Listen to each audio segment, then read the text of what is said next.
Hey, welcome to your Scorpio horoscopes for the week of November 11th through the 18th, also known as the official last week of Scorpio. We are moving into Sagittarius about midweek next week. So happy birthday to all of you, the final Scorpios of Scorpio season. Well, at least the final full week of them. We have a few more coming in next week here.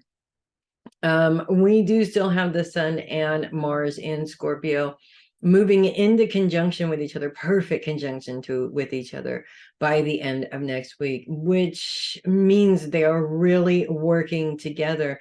And it's an interesting combination. Mars is a very fiery influence with the Sun that is literally a ball of fire, also a very fiery influence. Lots of energy going towards your long-term goals this week. We do kick off the week with the moon in Scorpio also, which is of course going to present a little bit of a challenge. All of these planets, of course, right at the beginning of the week, moving into opposition with Uranus. And that continues. That opposition with Uranus does continue throughout the week, at least for the Sun and Mars. Obviously, the moon is going to move on pretty quickly because it was kind of here already at the end of last week, and now it's spending its final days, Sunday and Monday. Part of Monday. It'll be gone by the end of Monday for sure in this opposition with Uranus. Uranus is focused on the mind and how the mind works. And of course, when we add the moon to things always get a little bit emotional. And it's that emotion really that clouds our judgment a lot. Emotions do have their place. I mean, we have them for a reason. They're tools, very valuable tools that we can use, but they also have a tendency to completely take over what it is that we're trying to do. And when they take over, we will find ourselves powerless to change the situation that we're in. When you have such a powerful force as the moon and Mars in conjunction with each other for the good, you don't want these emotions coming in and clouding your judgment. So you just have to work a little bit harder to make sure that you get past that part of it, if that makes sense. Uranus, with its focus on the mind and in retrograde, the mind and your mindset, of course, have a big influence over what is going on and how successful you're going to be. And if you don't have a healthy mindset or a positive mindset, it's much more difficult to actually achieve the goals that you're trying to achieve in that space. But with an opposition there, it's almost like you have to try even harder to get to that place. So you're not feeling like you're stuck in this unhealthy mindset, if that makes sense. And I do feel that the moon's influence over that in terms of emotions coming into play here with your plans probably is going to amplify that. It's not necessarily going to go away when the moon leaves, but it won't be quite as emotional. We'll just put it in that way. There's there's another thing about this too, in terms of your long-term goals. And I think everybody goes through this, not just Scorpios, obviously. Everybody goes through this to a certain extent. When we're trying to make our plans, we have the plans that we want to make, the things that we want to see happen, and then our minds start to play into that. Is that really, your mind starts to question, are you really going to actually do that? Are you really going to be able to come up with the money to be able to do that? Are you really think that that's a good idea?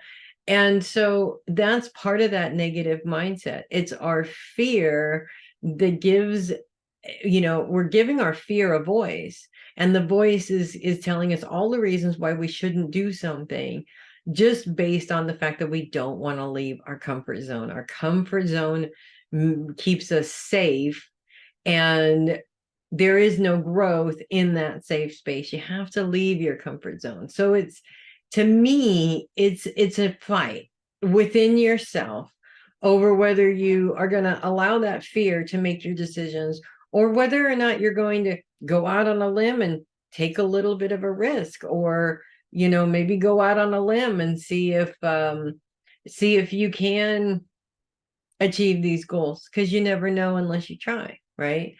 The other thing is that all three of these planets are also in a grand sextile with Neptune and Pluto all week long, all week long, all week long, right?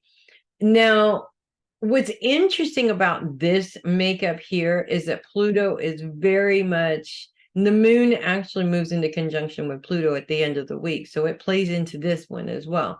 Pluto is focused on long-term, or I'm sorry, trauma from the past.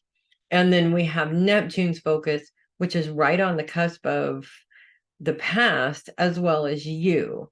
And so it's sort of defining how your past has influenced you. And it's giving you two different options, as it always does. The first option being your trauma influenced you in a negative way and therefore is making you powerless to make changes in your life, or it's influencing you and molding you in a good way, giving you tools that you would not have had you not dealt with that trauma.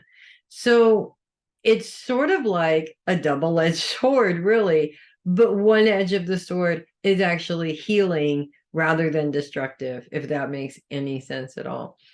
So there's a couple of things here. One, trauma influences your mindset. It always does.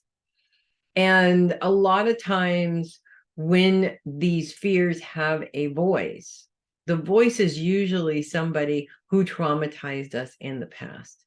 Having this come up now gives you an opportunity to identify that this is happening so that you can eliminate the problem by rewiring how your mind works. So if your mind always goes to the worst case scenario, you stop it and you direct it in the direction that you want it to go in, maybe in a more positive direction rather than a negative direction. So while your trauma doesn't seem to be helpful, actually working through your trauma is very helpful. The more you work through and take control of how your brain works, the more you control how your mindset works. And it is a constant battle, you could say, but you have to constantly remind your brain that this is how you want it to function now. And it's not something that you flip a switch on and it just all of a sudden changes. You have to consciously and constantly be aware of how your mind is working so that you can manage it, if that makes sense. So honestly, yeah, there's a challenge there, but it's not all bad at the same time. We're looking at putting all this energy into our long-term goals.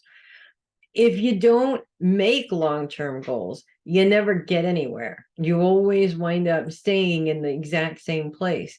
Maybe now is the time to say, I'm not doing that anymore. I'm going to go ahead and see what I can make of this goal, see what I can do with it, see what I can create, see how successful I can be. And it is literally never too late to get that started. So don't let your age get in the way either, ladies and gentlemen. It's never too late to start something new.